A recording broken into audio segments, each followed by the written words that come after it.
made a little sign for the swearing room. I got so far, I was going to make a swearing room. But I got to swear room and it kind of works. With old coils mounted on a sump. Little tax disc. Bit of a number plate.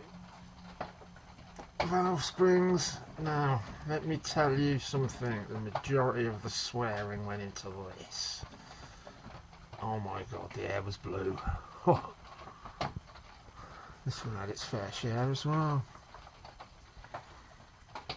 But the rest of it was quite fun. Just a few old bits and pieces. Maybe get a... I was thinking maybe get like a Carling can and crush it. Just for the ing.